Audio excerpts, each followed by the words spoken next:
안녕하십니까. 오늘도 변현수 박사의 사마타와 윗바사나 책 읽어보겠습니다. 149쪽 자아에서 벗어난다는 것. 이것은 물질 수행에 대한 요약이라고 할 수 있겠습니다. 물질 수행을 통해 몸은 궁극 물질로 이루어져 있는 것을 확연히 안다.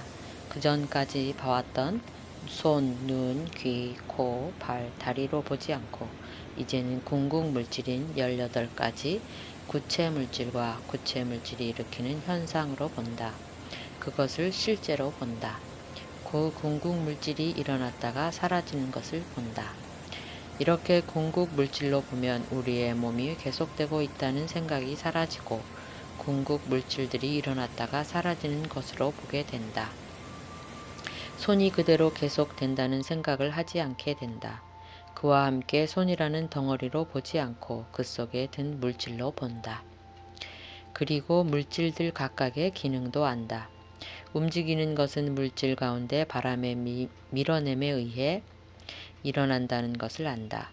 자기의 생각으로 보는 것이 없어지고 실제 있는 그대로 본다. 그러면서 내 몸이라는 생각이 없어진다. 항상 궁극 물질이 있고 그것이 자체의 법칙에 따라 일어나고 있다는 것을 안다. 물질 수행에 이어 정신 수행을 하여 정신의 실제를 보게 되면 몸과 마음에 대해 있는 그대로 알게 되고 그러면 나라는 생각이 떨어진다. 내가 있다고 생각하는 유신견이 사라진다. 유신견은 우리를 윤회에 묶어두는 10가지 족쇄 가운데 하나이다. 10가지 족쇄를 풀면 윤회에서 벗어날 수 있다. 그러면 존재를 취하지 않게 된다. 그래서 존재함으로써 겪는 갖가지 고통에서 벗어난다. 자기 마음대로 자기 자신을 통제하지 못하고 원인과 결과의 법칙에 따라 존재하며 고통받는 데서 벗어난다. 이것이 붓다가 우리에게 주는 메시지이다. 지혜로워지면 이것을 알게 된다. 알게 되면 그에 맞게 산다. 이제 물질 수행을 끝내고 정신 수행으로 들어가 보자. 제4장 정신 수행 153쪽 정신을 있는 그대로 본다는 것. 물질을 궁극 물질로 보지 못하면 덩어리로 보게 되고 물질의 실제 모습을 보는 대신 우리 마음대로 생각하듯이 궁극 실제로서의 정신을 보지 못하면 정신 현상을 덩어리로 보게 되고 정신 현상이 일어날 때 실제로 무슨 일이 벌어지는지 모른다. 이제 이렇게 우리 마음대로 생각하면 고통과 해로움을 피할 수 없다.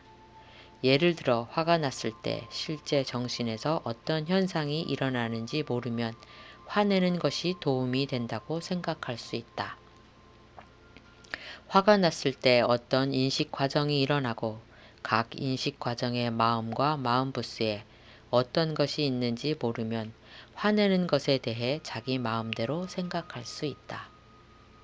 이와 달리 정신 수행을 하면 화가 났을 때의 인식 과정과 그때 일어나는 마음 부스를 보고 그 영향이 엄청나다는 것을 알게 된다.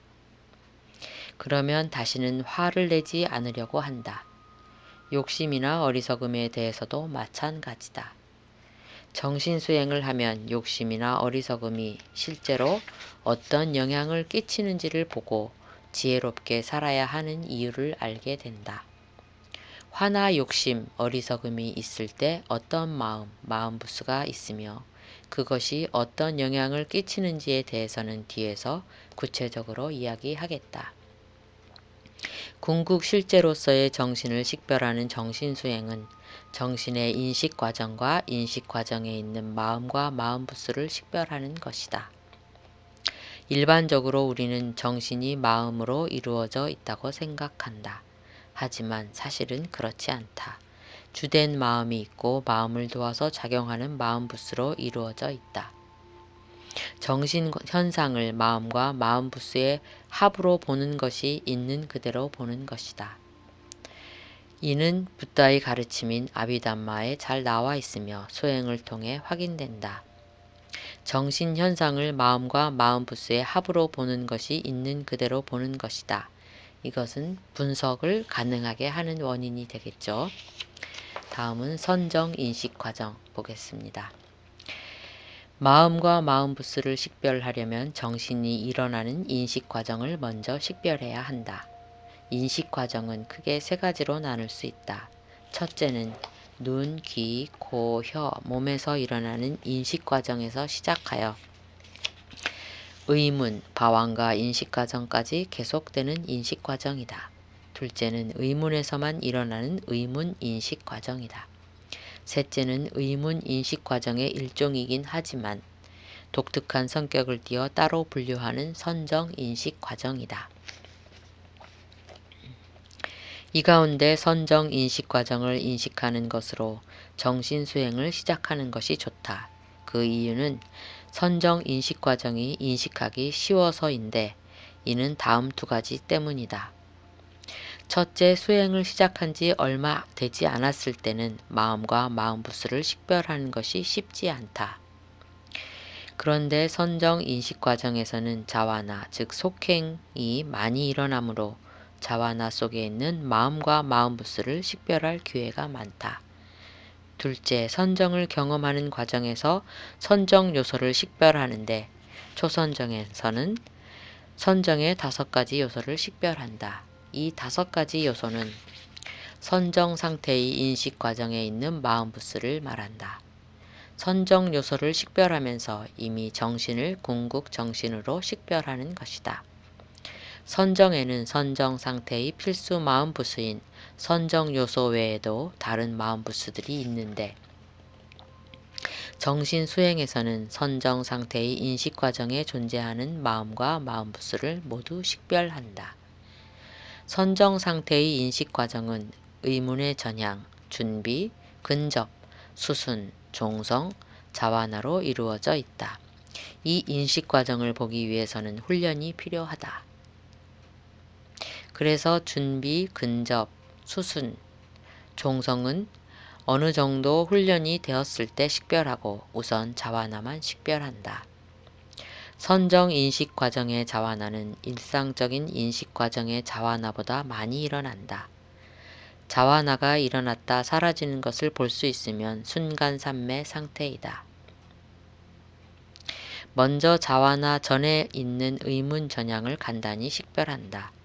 의문 전향이라는 인식 과정에 있는 마음 부스는 자완화에 있는 마음 부스를 식별하는 것에 숙달한 후 식별한다. 수행은 단계적으로 하는 것이 중요하다. 그래야 힘들지 않게 할 수 있다. 선정 인식 과정의 자완화를 식별하기 전에 선정 인식 과정의 자완화의 마음 부스를 먼저 공부한다. 초선정 인식 과정의 자완화의 마음 부스는 34가지이다. 34가지가 될 뿐더러 자완화가 아주 빨리 일어나기 때문에 순간순간 떠올릴 수 있도록 미리 외워두지 않으면 식별하기 어렵다. 그러면 다음은 마음과 마음 부스를 설명하는 것을 보겠습니다. 34가지 마음 부스를 보기 전에 먼저 마음과 마음 부스에 대해 살펴보자. 정신은 마음과 마음 부스로 이루어져 있다. 마음과 마음 부스는 떨어질 수 없는 관계이다. 마음 없는 마음 부스가 없고 마음 부스 없는 마음도 없다. 항상 같이 있다. 같이 일어났다가 같이 사라진다. 그리고 정신에는 항상 대상이 있다. 대상에 있지 않은 정신은 없다. 대상에 있지 않은 정신은 없다. 또한 정신은 항상 물질적 토대를 가진다. 그래서 항상 생각해야 하는 것이 정신과 정신의 토대로서의 물질, 그리고 정신이 향하고 있는 대상이다. 이 셋을 식별할 수 있어야 한다. 즉 정신과 정신의 토대로서의 물질, 그리고 정신이 향하고 있는 대상, 이 세 가지를 식별할 수 있어야 한다. 마음과 마음 부스의 대상은 같다. 예를 들어 선정에서는 마음과 마음 부스의 대상이 닮은 표상이다. 마음과 마음부스에서 마음이 왕이라면 마음부스는 신하와 같다. 마음은 하나이고 마음부스의 수는 모두 쉬운 두 가지이다. 인식 과정이 있을 때 항상 마음과 마음부스가 있다.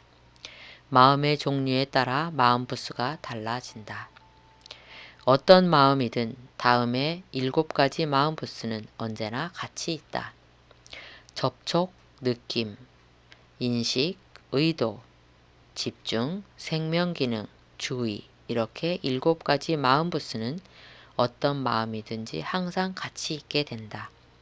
마음과 이 7가지 마음부스의 기능은 다음과 같다. 마음은 대상을 아는 것이다. 접촉은 대상과 접촉하는 것이다.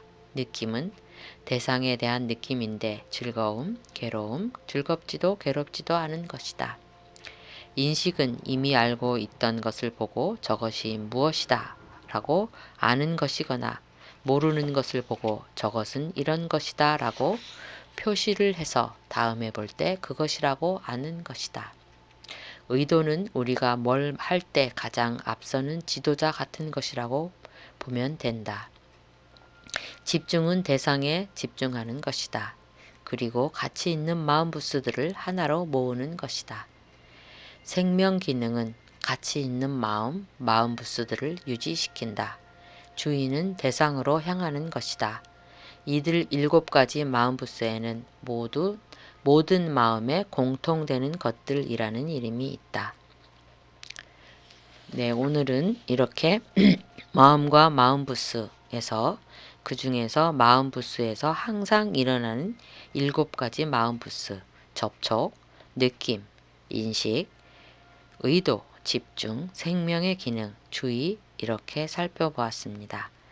즉, 마음은 대상을 아는 것이고 접촉은 대상과 접촉하는 것이고 느낌은 대상에 대한 느낌이고 또 인식은 이미 알고 있던 것을 보고 저것이 무엇이다라고 아는 것이거나 모르는 것을 보고 저것은 이런 것이다라고 표시한 후에 다음에 그것을 알아차리는 것이고 의도는 우리가 뭘 할 때 가장 앞서는 지도자 같은 것이라고 보며 집중은 대상에 집중하는 것이다. 그리고 가치 있는 마음부스들을 하나로 모으는 것이다. 생명 기능은 가치 있는 마음부스들을 유지시킨다. 주의는 대상으로 향하는 것이다. 이렇게 보았습니다. 네, 오늘도 즐거운 하루 되시길 기원합니다. 감사합니다.